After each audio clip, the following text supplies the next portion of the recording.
Hello, hello. Welcome back to the Story Darlings podcast. I'm Sandra. And I'm Tera. And what are we talking about today, Tera? We are going to discuss Queen of Shadows, Part 2. But before we get into it, I just want to give Vanessa a shout out. Thank you for asking where to find our podcast. We've been doing this on YouTube. You can find our podcast on Spotify, Apple Podcasts, Google Podcasts, and we're also at anchor.fm Story Darlings. You can go to any of those places and find us. And it is a video podcast, so I know Spotify, you can watch us too. So those are all the places that you can find us. So thank you for asking. And everyone that's been listening and following along and doing the reading journey with us, thank you so much for participating, because it has been so much fun getting to read these books with Tera. It has been fun getting to share my hot takes and first impressions of this whole world. So for part 1 of Queen of Shadows, it ended with finally getting some closure with Arobynn, the now deceased king of assassins. She ends the scene with chopping off his head just to make sure that he stays dead, I guess. And then it brings us into part 2, which opens with Manon beating her 4th now. She was her 2nd of the 13 Astron. And you want to talk a little bit about what her reasons are for beating Astron in front of all of the witch covens? Astron is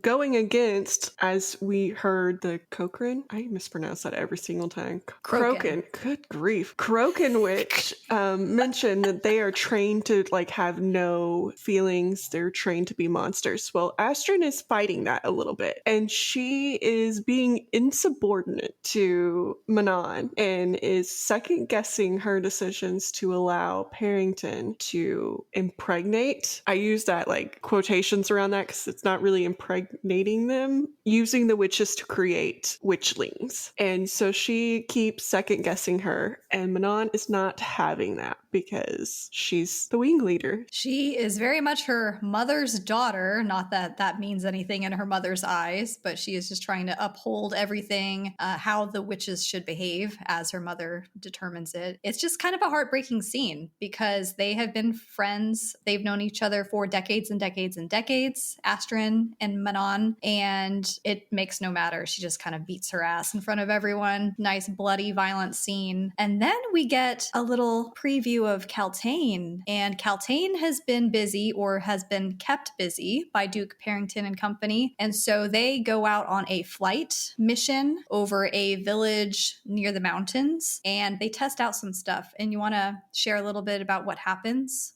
So Kaltain is got a little bit of power, and I know that we heard her say something about it when she was in the dungeons with Selena, but she has some power, and it's called Shadowfire, and she uses that to basically destroy this village on Parrington's orders. So she burns everybody, and it's not like Selena Aylin's magical fire, but it's like shadows, and you just see the pain as opposed to the fire. And so she destroys that village. It was heartbreaking because there were women and children, of course, running around screaming, not knowing what's going on, and they're just flying up high on their wyverns. And Kaltain is doing this from a great distance, causing mass carnage, but she doesn't get everyone. She gets tuckered out, and Parrington commands the wing leader, Manon, and the 13 to land and finish butchering the rest of the village. And they do it. It's so interesting reading their POV because their compass for morality is just so warped and bent. And you read the scene and you're like, am I supposed to like these characters for all of the stuff that they're doing? It was really tough. So we go from that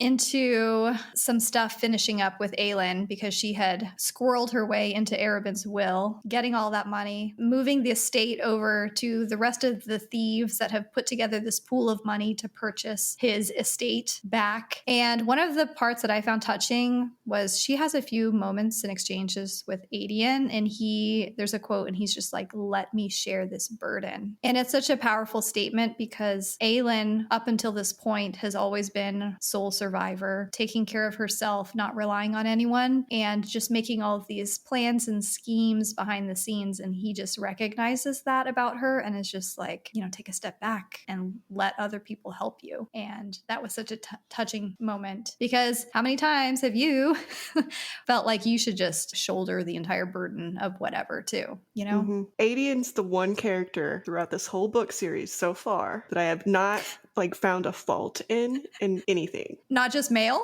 Not just male. Like a male character? Oh. I know I've said my piece on Kaltain and Lysandra and even Selena. She's done some things and I'm like, really? Should you have done it like that? Maeve is a bitch. So yeah, Adian's the one character, and Rowan, we know how I felt when we first got introduced to him because he was just an asshole to her. Adian's my dude. Yeah, I've already told Tera this, but she's gonna have to fight me for him. No, he's such a good character.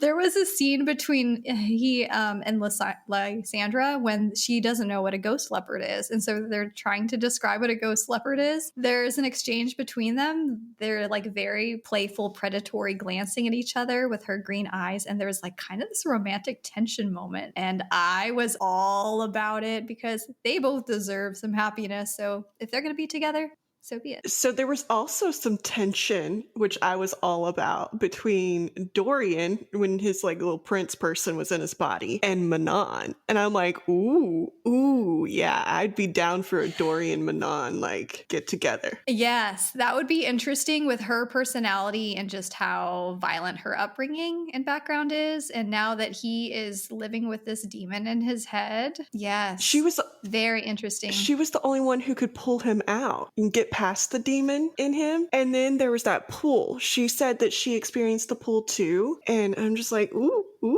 yes. Because Dorian needs himself a little Spitfire. He needs excitement in his life. He needs a very domineering woman. I feel like he has always been the charmed, playful, flirtatious crown prince, getting what he wants. And now he's grappling with sharing headspace with someone who is not human and not of this world. And it would take someone like Manon to kind of keep to his level now. It's interesting that you said Manon pulled him out of it, because there was a scene where she faces some of the Vogue, and whenever they get up close, her eyes are golden, right? And they get so fucking freaked out and shaken by this because they will scream out that she shares the eyes of their Vogue kings, the people, the creatures that made them, where they originate from. And it's so many goosebumps. Well, and did you get that the prince that was impregnating the witches was Roland? Yes. That scene was so sad when he was begging to be killed, and the prince that was in him was like, get away from her. She's the what did they say? Descendant of our king or whatever. Which also, if you think about it, makes sense as to why Parrington wants the Blackbeak coven, because all of them share the eyes, which means that they're all descendants of the king. And thus, in my mind, in my theory here, they could then make witchlings that were descendants of the king. So, and then the witchlings are also supposed to be able to house princes and stuff. The more power you have, you can house higher up Vogue. And so I'm wondering it prevents burnout. Yeah. Right? I'm wondering if they're trying to create things that can house kings, higher up than princes. No, that's a great point. My first read through of this, I didn't think too much about the eyes and just the amount of power that it took to be stuffed into, flesh and blood body. But it makes sense. There was that scene where I think it was the Roland scene, and the shadow kind of overwhelms the room. They're in darkness, and all of the witches who didn't have the golden direct eyes, that just had the plain eyes, were all seeing everything and freaked out and screaming in the dark. I am all about it. Manon is one of my favorite characters, and the fact that these creatures tremble in her presence, it's just, she is the opposite to Aelin. She is pretty much her twin, but she's almost like the evil twin of Aelin is how I think about her, and I love it. We also, since we're in Morath with Manon right now, we also figure out that there is a king, the king, that Brannon and Maeve's boyfriend boyfriend, I don't remember his name, were supposed to have killed. And they didn't. They did not. Erewhon. They just locked him up in what is now Morath. And so that becomes more of a like explanation as to why they're doing the things that they're doing in Morath. And it's because Erewhon, his tomb, is there. This is like Sarah J Maas's Lord of the Rings influence and love coming out, because Morath totally reminded me of like Mordor. Up until this point in the story, we've been operating under the assumption that Erewhon, the risk is that he is going to be brought back. We find out through everything that happens in part 2 that he has been brought back. He has been here the entire time. And so now it's a matter of trying to stay hidden from him because he is all powerful, and shutting it down before even more lives are taken, because there have been huge losses until this point. Back in Rifthold, so we have all that stuff going on in Morath and with the witches and stuff, just inner turmoil, especially with Astrid not seeing eye to eye and kind of undermining, I don't want to say undermining, but she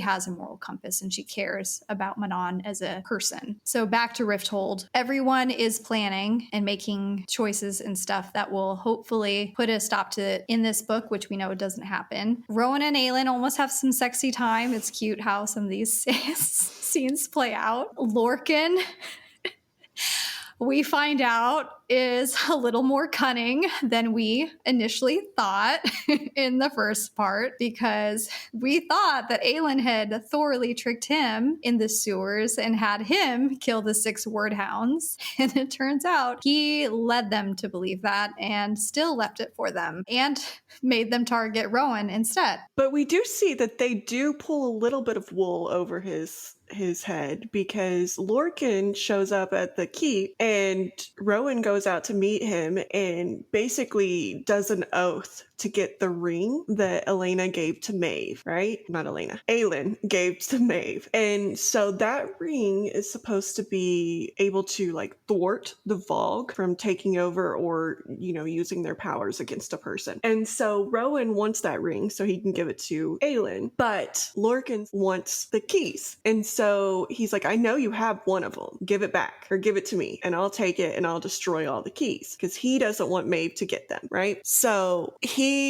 does a blood oath, it seemed, with Rowan, and Rowan hands over the amulet in kind of trade for the ring, and then goes back down and talks to Aelin, and we discover that that was a replication amulet that Lysandra's jeweler made for them, and they had stuffed, what did they put in it that made it glow? The old Vogue's ring. So the black ring that the Vogue that they took to Erebin, his ring was in there, so it still gave like an otherworldly like magic that aura. That, yeah. And so Lorcan thought that that was the true amulet, and it was not.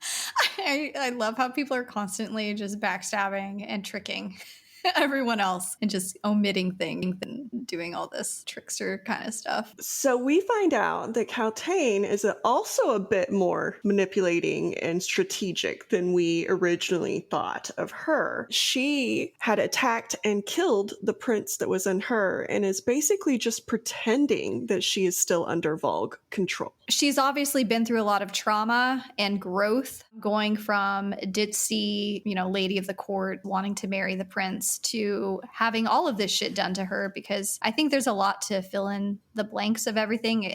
I don't think Sarah J Maas really spells out every little thing that's been done to her, but we can use our imagination and put it together. Like, some bad stuff has happened to her. So she has definitely learned to navigate all of this ugliness and has done a lot of growth in that sense. The fact that she goes from being this stupid court lady to beating a Vogue out of her head and taking back her space is mind-blowing to me. It requires so much strength and power, because as we've seen from being in Dorian's head time and time again, it is terrifying, it is hopeless feeling, and you just want to die. And she has somehow overcome that, which speaks to a lot of who she is and her heritage, probably. And then on top of that, she has also been cunning in pretending that she is still under their control, and she has still allowed them to do the things that they are wanting to. So like horrible, horrible things to her, because she has to in order for them to still believe that she's under this Vogue control. She's got a lot of strength. But we will talk about her again here in just a little bit. What was Lysandra doing, though? I can't remember what Lysandra was doing to get captured. It was Arabin's will. Arabin! Yeah, okay. So Arabin wrote in his will, or like wrote a letter to the king and turned her in for having magic. There are some big Lysandra moments in part 2 as well. Even though Arabin is dead, the man still has left his mark, and he made a plan B of sorts to fuck over everyone as much as he could, even in death. And so, with that, he knew Lysandra was a shapeshifter the entire time. So whenever she was a child and getting pulled into this prostitution life as a little girl, he knew what she was and took advantage of that. And so upon his death, word gets back to the king that Lysandra is a shapeshifter. And we all know that the king of Otterland especially does not appreciate shapeshifters in the kingdom, as they are spies and very, very dangerous. And so they have her captured.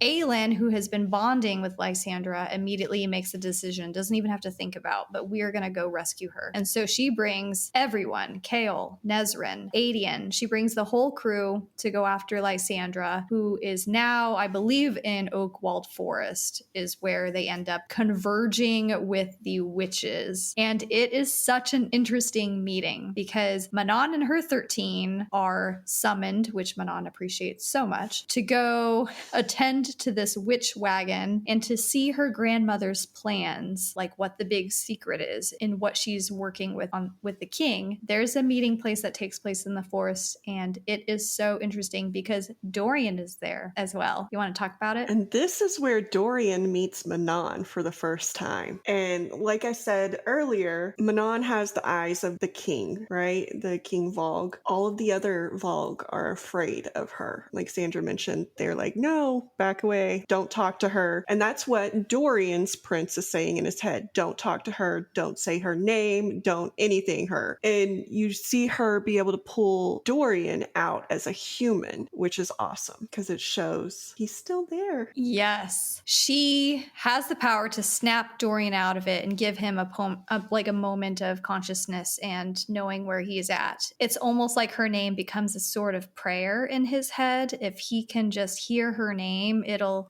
momentarily bring him back to the here and now. But no one else knows at this point that Dorian is still in there. As they've seen from other people, as soon as they're infiltrated in their mind, the next best step is to just give them mercy and kill them. All of this stuff happens. They break Lysandra out of the dungeon cart that Aelin herself is very familiar with from being hauled off to the salt mines in that when she was Selena. So they sneak around, they capture Lysandra back. Meanwhile, the grandmother witch is with the king, showing him those plans, which Manon does figure out what it is, and we'll get there soon. But they do all of this right under their noses. Chaol decides to go rogue again because he doesn't realize that Dorian is still in there. So now all of a sudden he's like, okay, I love him like a brother. I will put him out of his misery now. So they're all, okay, we're going to get out of here, hightail it back to our safe house. And then Chaol, they're just like, where's Chaol? Where did he go? And he doesn't even go the right direction to go after Dorian. He's just like this, you silly human. He's in the company of all these special creatures, and he is just he's not up to snuff, okay? So he goes the wrong way and ends up having a run-in with Manon and the 13. Chaol's just a little behind in everything. Just a little slow. I mean, you get more out of him this book, more like realizing he isn't the best, he isn't right, and all of that. And this is the first time that he's like, oh, okay, maybe Aelin was correct. Maybe it is a nice thing to kill him because he would not want to live like this. But boy is just a little slow. And he has to come to it on his own. Like, anybody tells him, and it's a blanket no. But, like, once he's there, he's there. But yes, we get the, after I diss Chaol for a little bit, we get the interaction between Manon and Aelin. And dear Lord, as Sandra mentioned, these two are like twins. Like, they are feisty, they are fiery, and they are powerful in their own right. You see Manon underestimate Aelin because well, she doesn't have power, right? She's like, oh, you're just stupid. Like, I'm gonna beat you, blah, blah, blah. Aelin is pushing into that a little bit, and she's like kicking the dirt, like, I don't know what I'm doing. But while she's doing that, she is actually making a word mark that is about to trap Manon. And doesn't she say something like very mean to Manon to get her to come towards her? Oh, she eggs her on with saying, yep, I killed Baba Yellowlegs. Do something about it. Yep. And so we finally see that payoff happening from the earlier book whenever Selena had killed Baba Yellowlegs and then covered up the murder of her. We see that playing out now in the reaction on page, and it is so good. I feel like Aelin is a good actress in getting to assume whatever identity she needs to be in that moment. So she chooses to be like a young teenage girl who's doesn't really think past a step or two ahead. She proves Manon very wrong. Manon underestimates her, and that gives them time to get Chaol and get the hell out. This leads to an epic battle between Aelin and Manon, which you love to see it. Yes. And so this epic battle ensues. Aelin ends up with the upper hand. The temple that they were fighting in ends up crashing down around them. Aelin hears Astrid. I was like, Astrid's not right.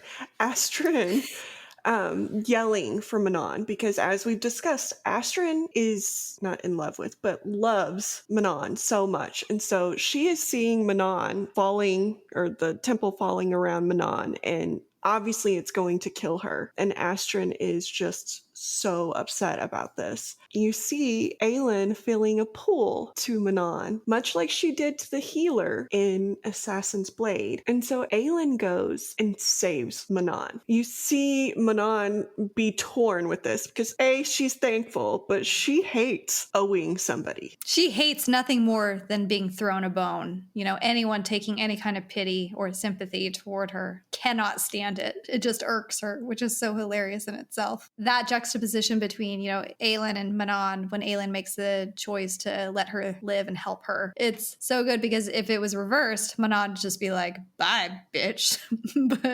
but Aelin is just, someone actually cares about her. Like, in Aelin's mind, she's like, if I was screaming after someone like that, like she has screamed after people like that, and she loves them and cares about them. So that humanity comes out, which Manon is working on slowly but surely. Rowan does get injured in this little one-on-one duel, and it is a very bad injury. It's like an arrow wound in his side or something, and he's just bleeding out. And of course, they're on this continent, so magic isn't a thing. He's unable to heal himself, and no one has any powers that they could use and help themselves out. After this fight, there's a lot of time spent kind of on the road and just him propped up healing, and them just kind of calibrating where they're at and making plans for the next steps, because their ultimate goal in this part is to bring down a tower and bring magic back to the continent. Their first big mission in this task to take down the king. You also see some quippy moments from Aelin about her saving Manon, how she saved her enemy, and she made some quippy comments about Rowan and him being hurt and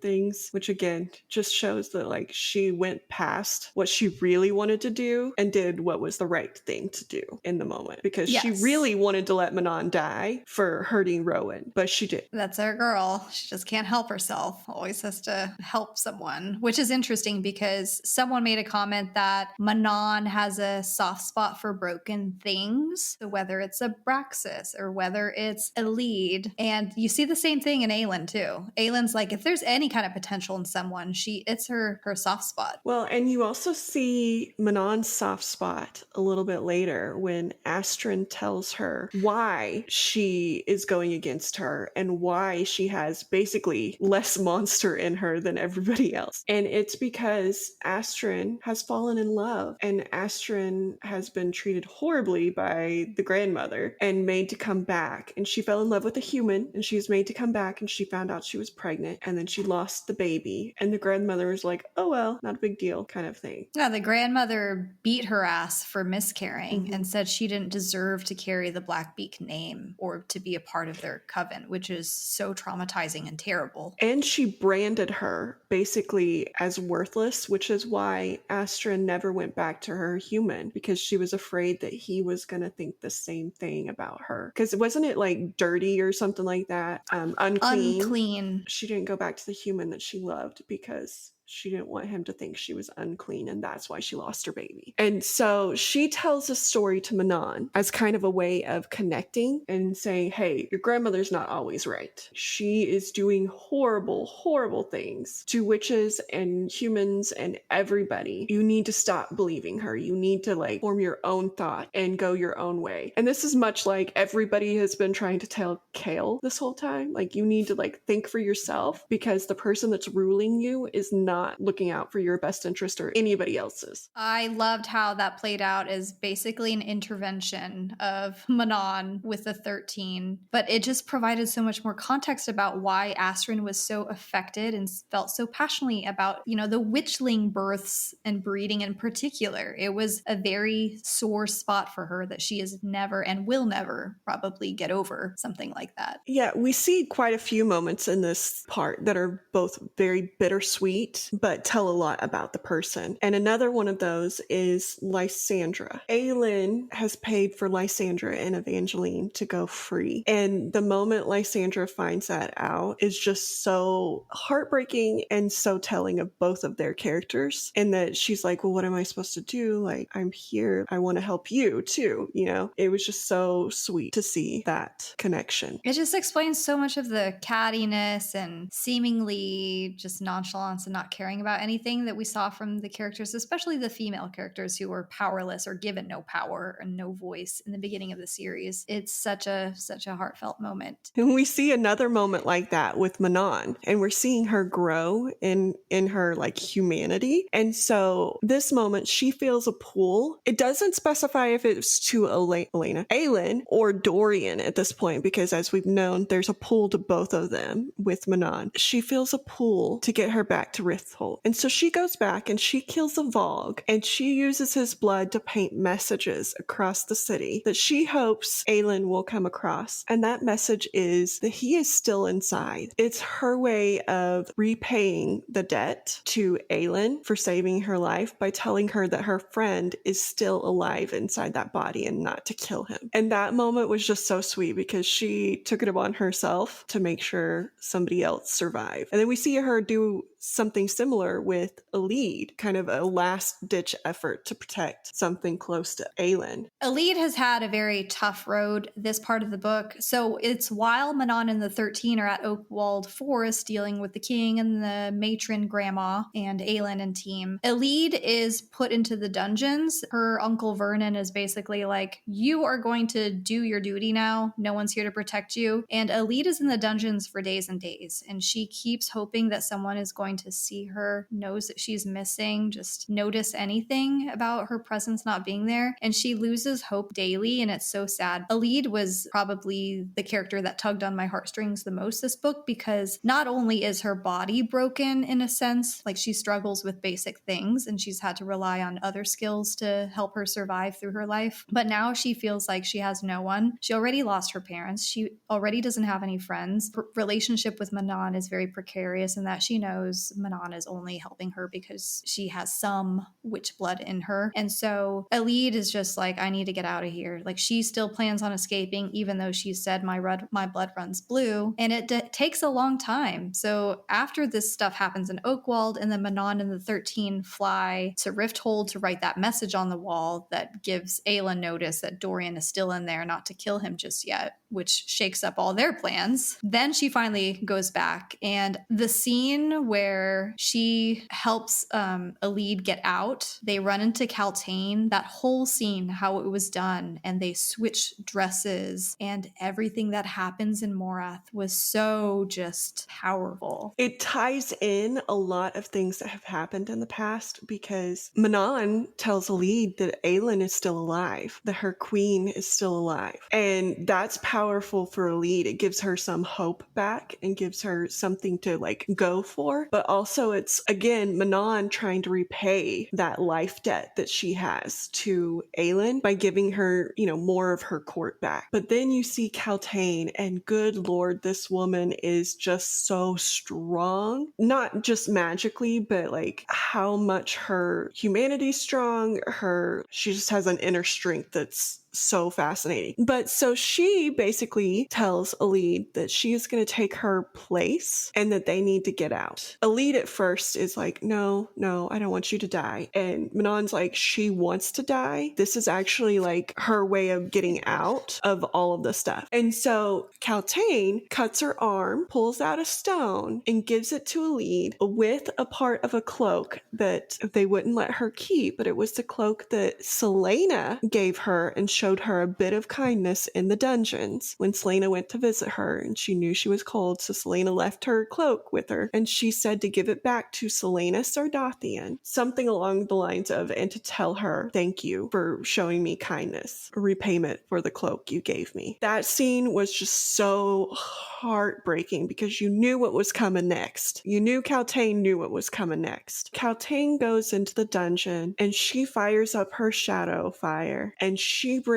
the whole fucking place down with her. Something like 2/3 or 1/3 of Morath is gone when Kaltain is gone. You see Alid and Manon see this as they're writing Abraxas. Until this point, there's so much debate about how much of their humanity is left after they have lived in their head with a Volg prince for so long. There is like something that's not right that's left behind whenever this has happened. She still retains that level of humanity, though, to know what's wrong and right, and to know, like, she mercy kills all of the yellow leg witches that are stuck in the breeding rooms. Like, she kills all of them. She hears their cries, their screams for help, their suffering, and she just takes down, as Tera said, 1/3 of Morath. That was such a redemption arc for Kaltain because she was so dislikable and, poisoning Selena and trying to have her killed and undermine her at every turn and just being just a court bitch. It was sad because I had learned to love her so much, and I was interested to see more of her power get used, but in a better way. But the whole sacrifice move was... And now we know why Sandra was all about her at the beginning when I was like, no, she chose this. She did her own thing because Sandra already knew that she had a redemption arc coming. You also see that stone was part of her power. I'm going to call it out because I think that stone is one of the keys. And so she basically just gave the second key that Aelin is going to have to her. So shifting that power just a little bit from the king to Aelin. I think Tera is right. I have a feeling she is right, an inkling. You see Duke Parrington scrambling, trying to get his people, anyone that's left, digging through all of this rubble in this fallen mountain to look for this little tiny ass stone. And one of the other things Manon tells Alid is something else that happened back on Rithold, which is what the hell are Chaol, Rowan, Adian, and Aelin up to? And basically what they're up to is they're going to blow up the freaking tower and bring magic back. And so they have this plan in place. Rowan and Adian are going to go in the tunnels and use the hellfire and set it on fire. And Aelin and Chaol are going to go rescue Prince Dorian. And it looked like Sandra had something to say here. No, I was laughing the whole time I was reading this because in an earlier episode, like episode 3 or whatever, Tera mentioned she wanted to see hellfire raining down. I'm like, just you wait, because hellfire does rain down. And another comment that you had previously said, Tera, was Chaol has made his bed and now he gets to be in it. And I'm like, oh, it's so on the nose with what happens in part 2 that I just was laughing nervously when you said it. I am just great at reading signs and and vengeful thinking, which apparently is also what Sarah J Maas is great at. We see Adian and Rowan go down. They are carrying this tub of hellfire, which can just blow up cities. And they're trying to be very careful. And we see, as Sandra mentioned, Lorcan didn't do exactly what Lorcan said he was going to do, and he gave the scent to the word hounds of Rowan. So they have to start fighting these word hounds as they're trying to get this lit. And they were supposed to get this lit by 12 o'clock, right? And so it's supposed to be timed perfectly for Aelin and Chaol to get Dorian out. The word hounds were not figured into this. So Chaol and Aelin are walking into the palace, and Aelin is pretending to be Selena again, and she has captured Chaol. And so she goes to the king. Obviously, the king plays along for a little bit, but he's like, no, I know exactly what you two are doing. Stop it. And so they're buying time, and then 12 o'clock hits, and nothing happens. Aelin's like, oh no, what's going on? Where's Rowan? Is he safe? And she's worried this whole time. They end up getting into this little fight. Somebody goes to help Rowan and Adian. Tera says little fight, but it's like Adian and Rowan versus 6 or 7 word hounds, which are these clock tower gargoyle things, basically, that can report back to the king instantaneously. So going back to Aelin thinking she tricked Lorcan into killing them, and him playing like, oh yeah, I did. It was such a rough battle in the sewers. And then he just tricks them right back. The night that he was on the roof and Rowan goes up there to talk to Lorcan and talk about the rings and Maeve and everything, is when he ripped a piece of his cloak or took a piece of it or something. And that's how he gets the word hounds on Rowan's ass. But then Lorcan shows up, and Lorcan is helping He does. them.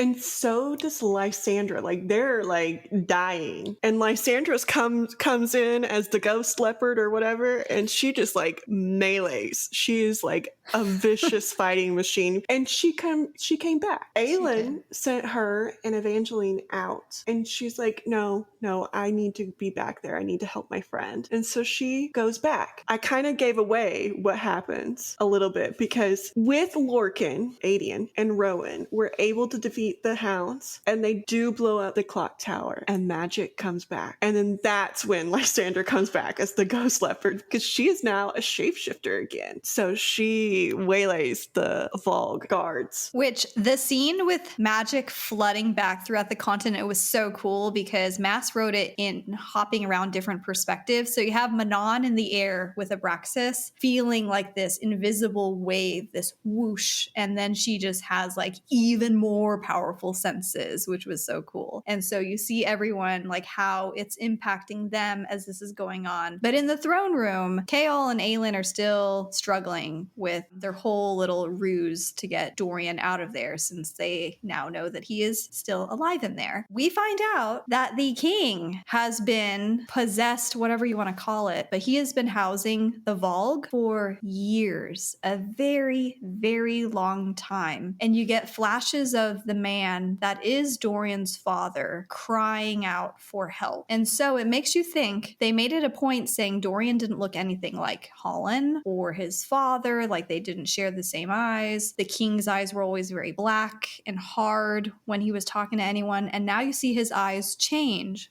So that kind of confirms, yes, Dorian is actually a part of this family. You can kind of put those pieces together. Now you have the king apologizing for all of this horrible stuff that has transpired. And then you have Dorian now, who is like, I don't care, just kill him, don't listen to him, whatever. Okay, I have 2 things. First one, I did not put that together the way you did. And it makes me think, is Holland also possessed? Like 10-year-old little boy that We looks haven't different, seen him. you know? But 2, you also see that Chaol kind of sacrifices himself, and he stays to fight the king before we figure out that the king is possessed. And so Chaol wants Aelin to get Dorian out, and Chaol is going to stay and fight the king. Aelin and Dorian kind of run, and Aelin slipped the ring on him that is supposed to protect him from the Volg, right? She leaves, Chaol is fighting the king, and then the king catches up with them some way. And that's where you find out that he has been kind kind of possessed for way longer than anybody knew that these things were around. And he put the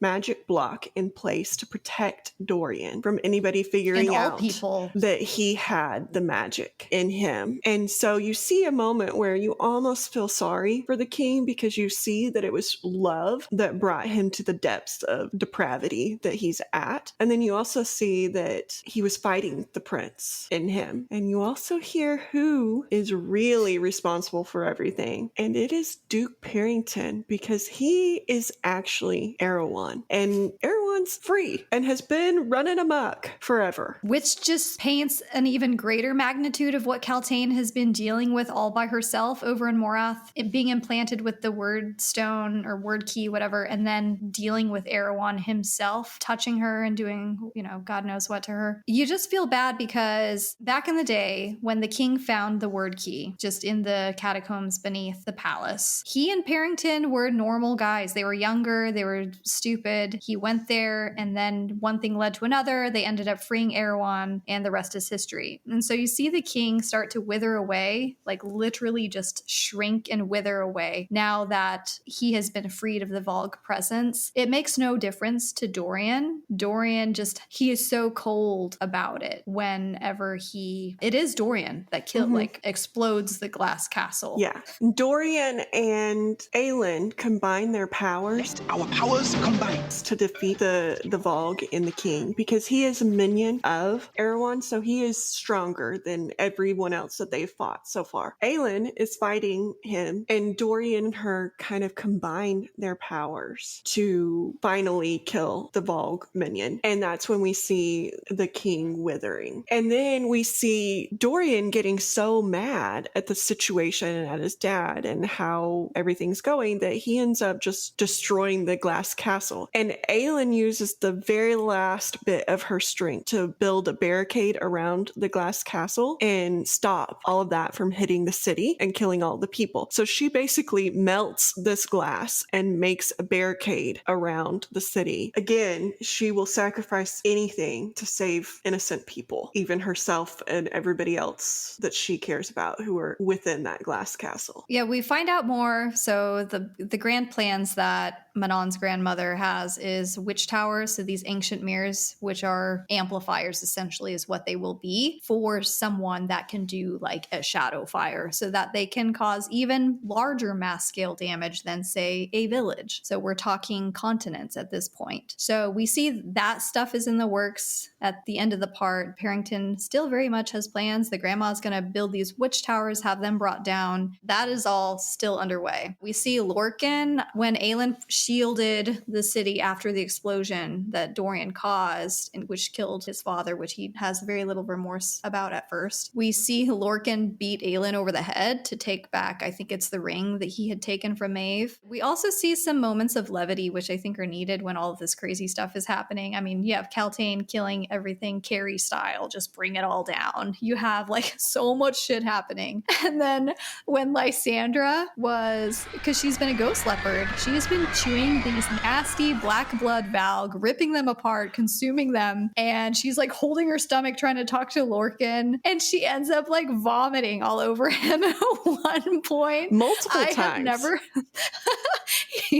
Lorcan just stands there because he, out of all of the characters, he is so just stiff lip, takes his job seriously. He's kind of an asshole. He's a jerk. He is blood sworn to Maeve, knows she's a bitch, but is doing everything he can to protect her. And then he's just dealing with that. But you do see a little bit more of him in his honor, because the reason he helped Rowan and Adian is he scented that Adian is Gavriel's son. And he's like, Gavriel's still my brother, and there's no way I could go home knowing that I allowed his son to die and didn't try and help. And I'm like, oh, thank you, because I love Adian. And I don't care who or why you help protect Adian. Protect Adian. I was going to ask you how you felt about Lorcan as a character. I mean, I don't like him so much, but that one choice is a positive in my mind. That was a good move. I will say the comedy surrounding that just seems to follow Lorcan is one of the treats that I divulge in this series. And then to end this kind of long, lots of stuff going on, we see that Rowan is healing because he got his ass kicked a little bit before his magic came back. He's healing. We see Aelin is healing because she again also got her ass kicked. She got knifed. Yeah, we see Dorian kind of coming to terms with everything that's happened and the death of Sorsha and the death of his dad, what's happening around him. And then we also see Chaol, who in his fight with the king, which I think is the reason Dorian didn't give a shit, because the king said he killed Chaol. And so Dorian's like, what the hell? No. And that was his the thing that broke the camel's back for him. But we do see that Rowan had ended up saving Chaol, but Chaol is paralyzed. And they are wanting to send him to the healers down south in the Terry Chesme, which Tori Chesme, yeah. Which coincidentally isn't enough, is where Nezrin is from. And so she is going to go with him. And so we see them gearing up to set off for this healers school. And we also see the rest of our group setting off for Terrasen after they've healed a little bit. Another scene that I loved was right after shit fell. Everything is like a massive amount of destruction going on. Aelin goes out. She breaks out of her little barricade thing and she goes out to talk to the people, and she is like, you will behave and you will let Dorian be king and you will do all these things or I will have a problem with you. And just her mommy voice came out there, like, you will do what I say. Like, I am the queen of Terrasen and Dorian is now the king of Otterland. You will listen. I mean, it was slightly dictator, like I'm ruling you until Dorian is better. But yes, she came out embracing full queen. I was happy for everyone except for two people, Dorian and Elide. Dorian, you're left with him feeling very hopeless and lonely. Lonely is like a theme that just permeates Dorian from here on out. He is being left alone in Rifthold while everyone else is continuing on to Terrasen and doing all of that stuff. And he is very much by himself. Even Chaol is not going to be there because, as Tera said, he will be in the southern continent. And then we have Elide, who Manon dumps off kind of in sight of Rifthold and is like, just go north, keep going, find your queen. And so Elide, with her busted leg, is hobbling to the city, trying to get reunited with Aelin in time as Aelin and party is leaving. Well, I love how Manon told Elide that her queen is alive, because she told her basically, your queen just destroyed Otterland. Like, she killed the king. She's a badass. Go find her. Yeah, which has to be uplifting for Elide because her mom died protecting her and sacrificed her everything to make sure that she made it out safely. So it's so many little poignant moments like that are just But part 2 ends with them taking 3 weeks to travel to Terrasen, and then Aelin beholding it, the place that she hasn't seen since she was a child and was found by Erebin and seen. So now we move on to Empire of Storms. How are you feeling about it? I'm feeling really good. I got my MAASacre that I wanted. Yes. I feel like everybody has gotten the first battle out of their system. I feel like we're on a better ground with Manon. I think she's going to come around to the right side at some point. And I really hope Manon and Dorian end up together, because that would be freaking awesome. I think we're on the right path. When she's watching him in the moonlight at 3 a.m., I'm like, can she please just keep visiting him to make sure he's okay? Because he's so alone. And then Chaol and Nezrin are together, and that's a good thing. Now we just need to maybe Adian and Lysandra can get together and everybody can live their happy lives. Because another part that we did not mention that was such a feel-good moment is when Aelin gave Lysandra her own property and a title. She is now Lady Lysandra, and Lysandra's like, well, you know what, your people aren't gonna like this because I'm basically just a whore. And Aelin was like, no, if they don't like it, they can fucking get out. I don't give a shit. You are my person and I get to choose who I give this to. And I was like, ooh, yes. Yeah, if you're in her circle, you're in her circle. I love when she's like, yeah, you could call it Lysandrius or Lysandraland, or she's like, I love those friendship building scenes and the dinner toward the end. The dinner was a really sweet scene too, just parallel to the last dinner that they kind of had when they were kids. It does a good job of mixing the death and carnage with these moments that you're like, oh, I love these characters so much more because I saw like the good in them the whole time. You're that person to me, Tera. You're my friendship people. I'm death and carnage too, so. You can be when you want.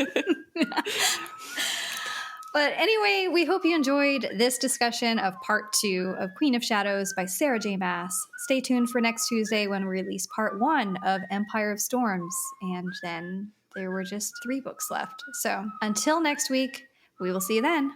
Bye.